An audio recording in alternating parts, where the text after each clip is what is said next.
On April 5th, 2024, J. Cole decided to drop a diss song towards Kendrick Lamar called 7 Minute Drill. This comes off of his new album called Might Delete Later. But something very interesting happened this weekend at Dreamville Fest, and we were there live to watch it. J. Cole actually apologized to Kendrick Lamar live in front of 52,000 people and said that he should have never dropped the diss song and actually asked to have it removed from DSPs. So in today's video, Lou and I are going to be breaking down the situation and giving our thoughts on the entire feud up to this point. And guys, if you want to see more videos from NFR Podcast, hit that subscribe button and turn on the notification bell for future uploads. But Lou, let's get into this, right? Because we were in Raleigh, North Carolina. We were at Dreamville Fest, and there was a massive statement dropped by J. Cole. It was around 3 minutes, and it was him breaking down the whole situation between him and Kendrick Lamar. He said that he should have never dropped 7 Minute Drill. He said it was some of the corniest stuff that he's ever done in his career. He said he was in a really bad place for the past couple of days because he never really wanted to engage. So how do you feel about the whole situation? It's so crazy to me because I loved 7 Minute Drill when it first came out, and then the more that I listened to it, the more I did have an issue with the main angle of him attacking the catalog, which J. Cole backtracked on that point as well, saying that Kendrick has an amazing catalog. So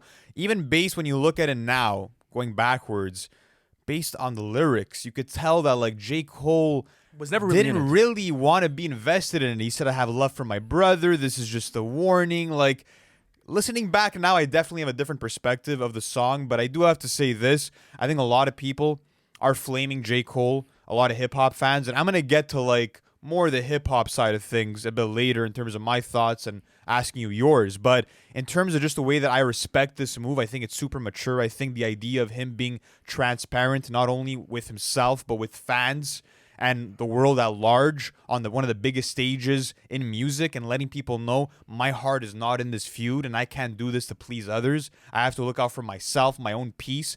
I really respect that. It takes a lot of bravery and courage as a man to do that. So man to man, I respect him for that. Oh, absolutely. You have to, because at the end of the day, like, you know, I don't think he should have ever engaged in the first place. I think it was a big mistake for him to drop that diss track on Friday if he didn't feel like it was appropriate for him and obviously for, you know, what he's going through, and he didn't feel like he wanted to engage in that. But with that being said, you know, the fact that he retracted himself and he said that, you know, I made a big mistake here. You know, Kendrick Lamar, if you want to come back and you want to diss me, I'm going to take it to the chin, as he said in the video. So I find it extremely respectable as a man to be able to get on the biggest stage in the world, like you said, you know, and just apologize and say, listen, I shouldn't have done this. So at the end of the day, you know, when you look at it from that standpoint, he took a W and he just said, listen, I'm not going to go into this. And, you know, a lot of people are saying, oh, well, you know what? You're in rap music. It's a sport. We get that. And we're going to cover that a bit more as far as like rap lore goes and, you know, attacking it from more of like a hip hop mind state and just, you know, understanding, you know, how this sort of progresses,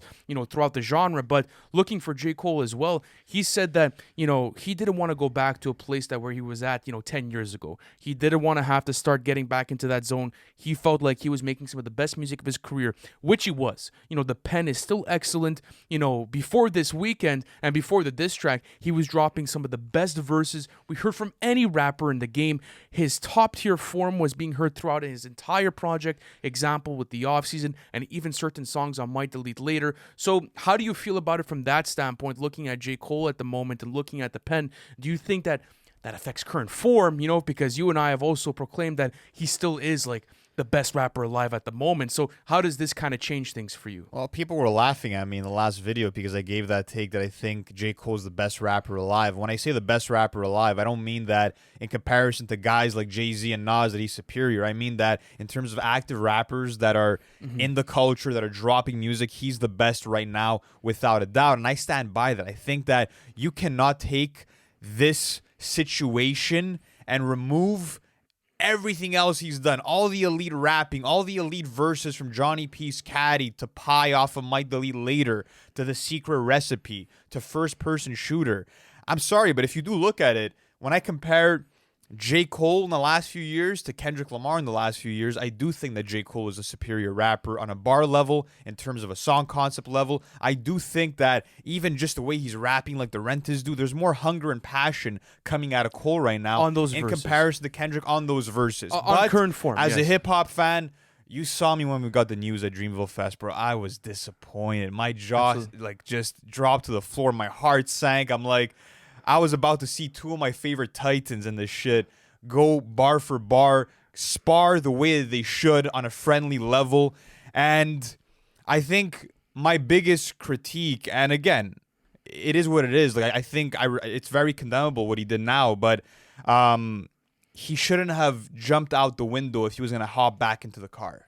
Absolutely. That's kind of how I see it. That's what I said. Yeah, I just said Yeah. that. I feel like if you That was gonna, the biggest flaw Absolutely. in the whole thing is like, if you're going to call yourself Muhammad Ali and you're going to step into the ring, you can't like throw one jab and then just back out. Absolutely. And I completely agree with you just because I do feel like J. Cole has been inviting an aggressor for a long time. You know, you go back to a lot of these verses and you start to look at the way that things were progressing.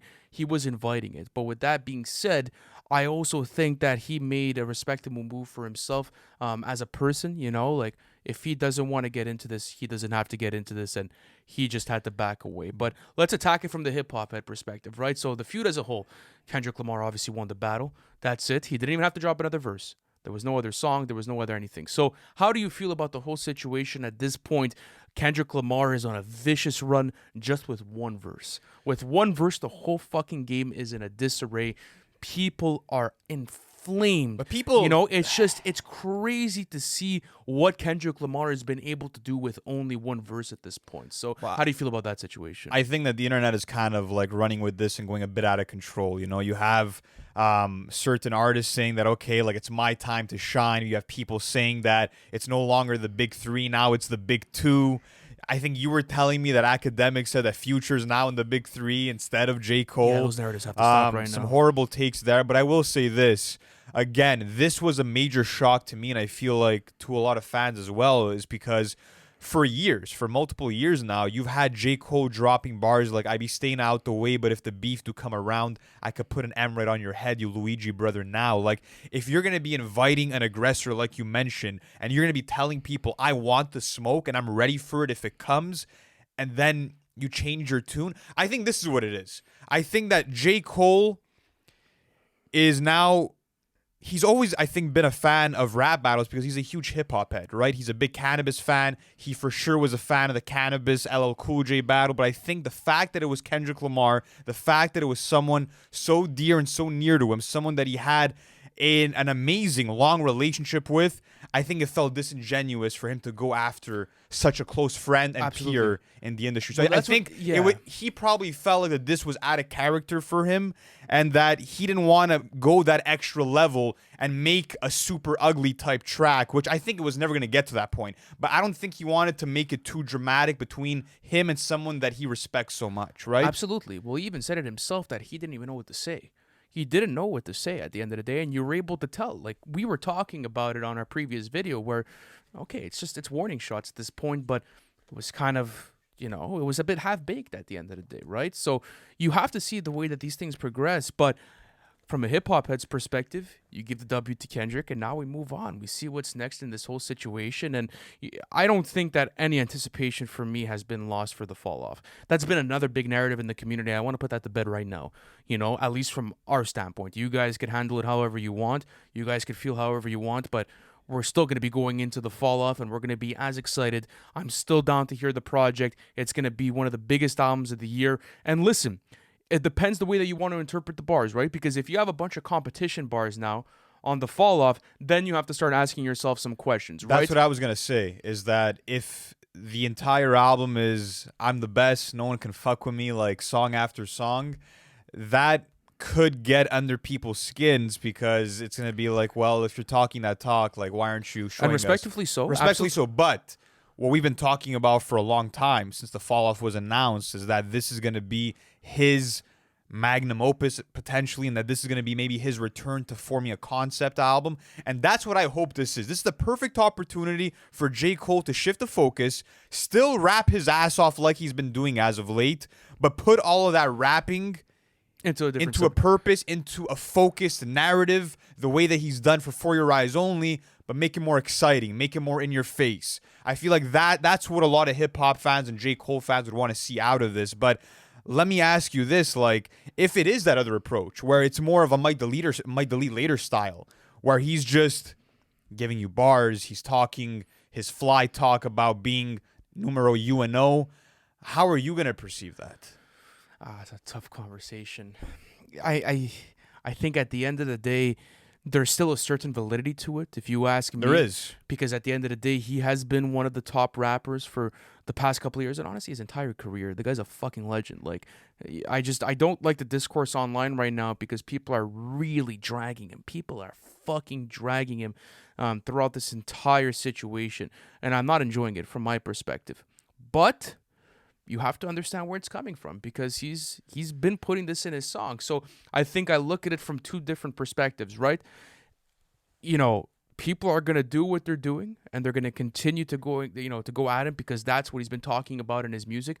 But he's still a top tier rapper. He's still one of the best to ever do it. You and I still have him in our top 20 rappers of all time. But at the end of the day, that UNO, that number one position, I mean, It's is hard. is it contestable at this point, right, with Kendrick Lamar? I mean, he got the best out of him within this situation. You could say that J. Cole is probably better informed based on what we've seen in for this decade and based on the features and stuff like that. But all time, like let's say rankings, just pure hip hop head shit.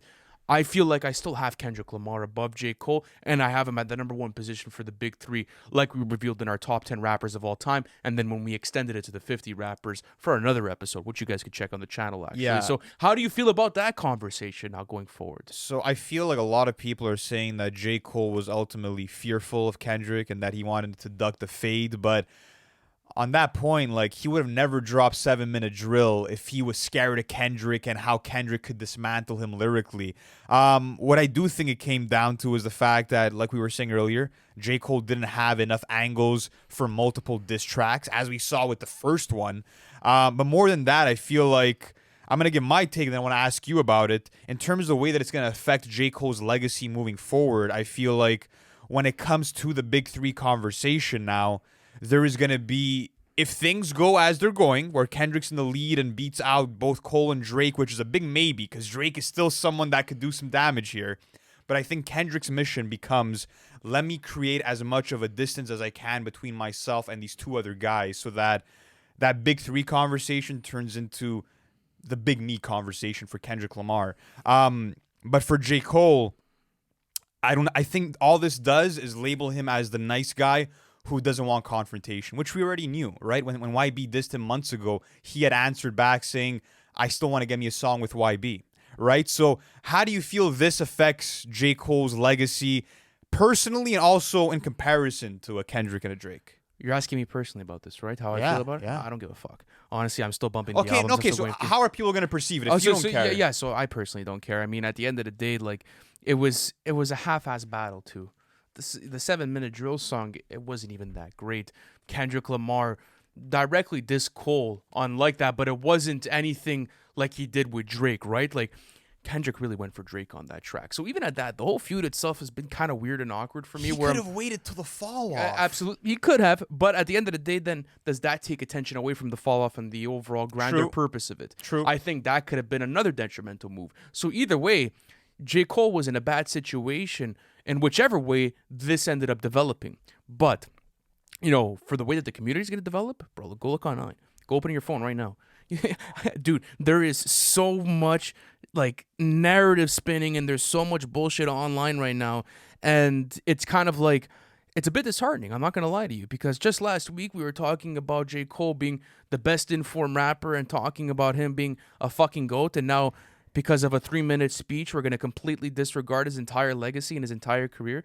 That makes no fucking sense. At that point, just don't listen to his catalog and just go listen to another artist because you're not even giving it a fair shot. So while I do think that, yes, Kendrick Lamar did win this battle at the moment, he did. There is no doubt about it. You cannot dispute that.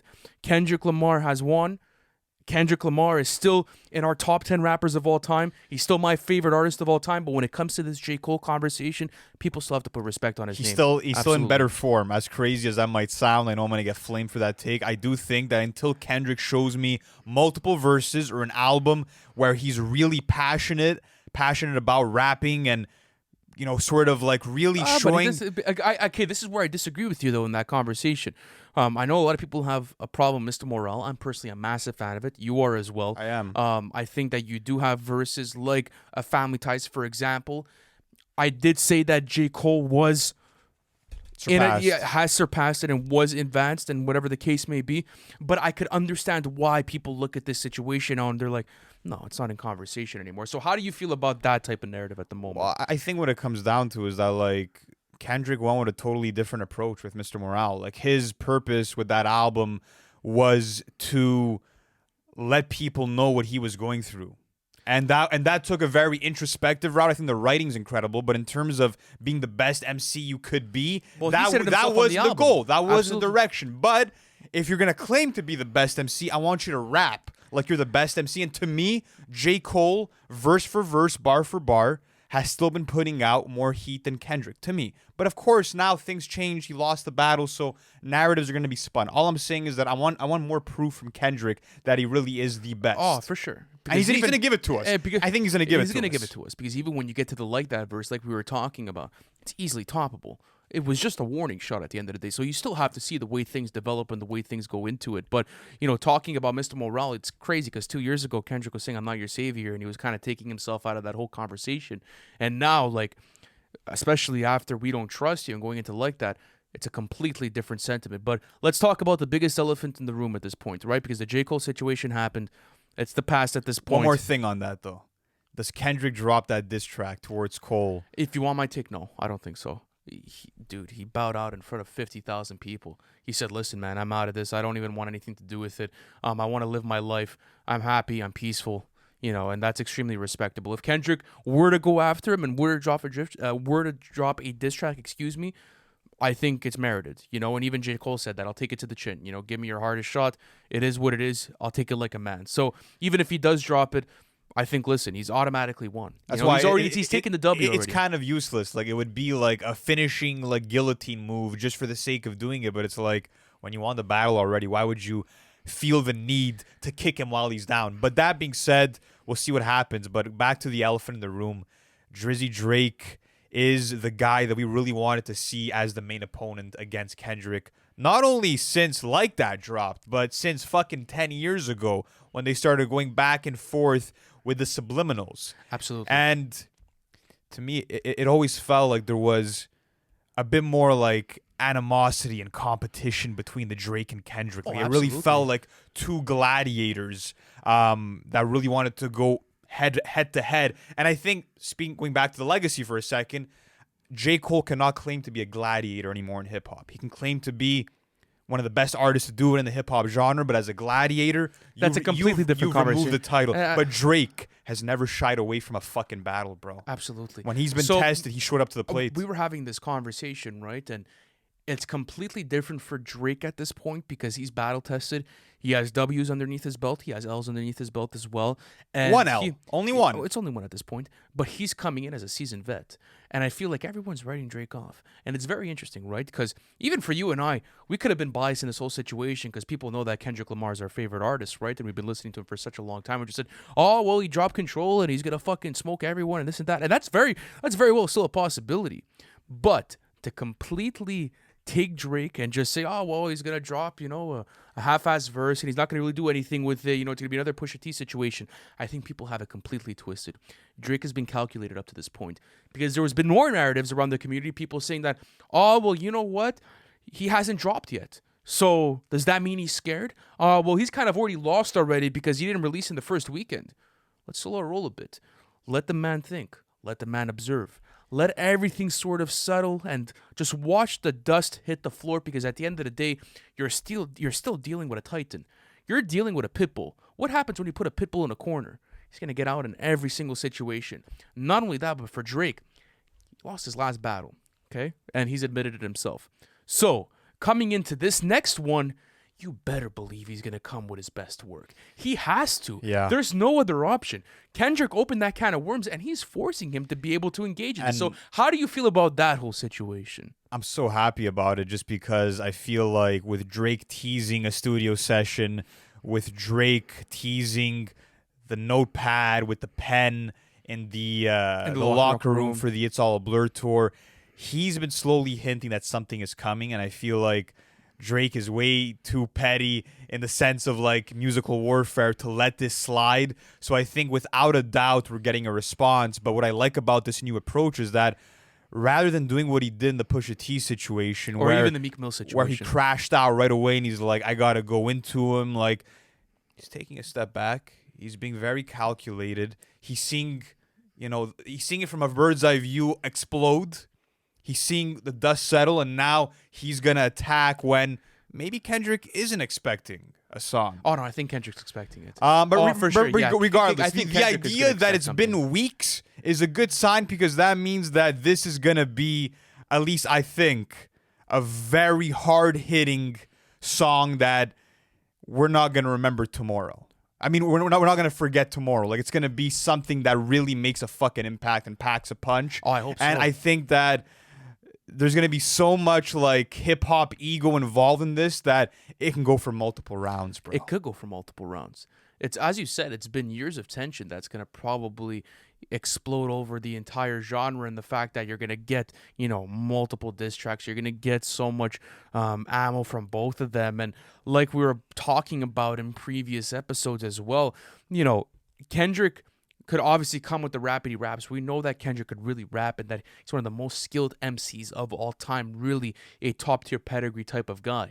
But there's also the gotchas in diss tracks, right? It's really showing people what type of character the other opponent has and trying to break them down in front of the public. So at the end of the day, I still think it's even playing ground. I still think that when you look at it, Kendrick Lamar is a very scary opponent, and there's been multiple people that have expressed regret dissing Kendrick Lamar. You have Lupe Fiasco that apologized publicly. You had Jay Electronica that apologized publicly. Now you have J. Cole. So he's definitely not someone to fuck around with. But I think if, Drake comes through, he's going to absolutely deliver something crazy. So with that being said, looking at this whole situation, how do you think these next couple of weeks, sort of progress, and where do you think this thing goes?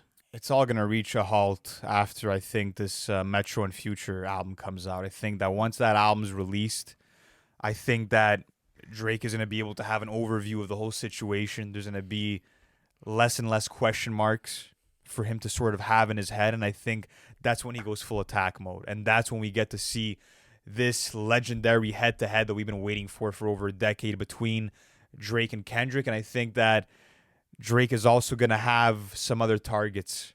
You think so? I don't think... I would think so. Like, after Future subs on the album, the fact that Metro Boomin orchestrated the whole thing, the idea of, like, him and Rick Ross seemingly not being on good terms, I feel like he's going to go all out. But we'll have to see, man. Maybe he says fuck and, like, really focuses on really the only guy that would challenge him in a lyrical battle, which is Kendrick. You Absolutely. know what I mean? But I will say this, and tell me if you agree. Since the start of this whole beef or battle, whatever you want to call it, it's been so unpredictable. The idea that J. Cole went first, the idea that Drake stayed silent for this much time. It's been very unpredictable. So unpredictable. It is unpredictable. So that's what I want to say too, is that, like I was talking about earlier in this episode, people are automatically just giving Kendrick the title. And I think, you could give him round one and you could give him the W against J. Cole. That's absolutely fine. We give him the W. He took the W here in this rap. We want to see the best rapper win. But at the end of the day, there's something a lot larger at play. So, guys, let me know how you feel about this entire situation in the comment section. Let me know how you think everything's going to progress. And let me know how you feel about what J. Cole said at Dreamville Fest. Thank you so much for watching this, and we'll catch you in the next one. Peace.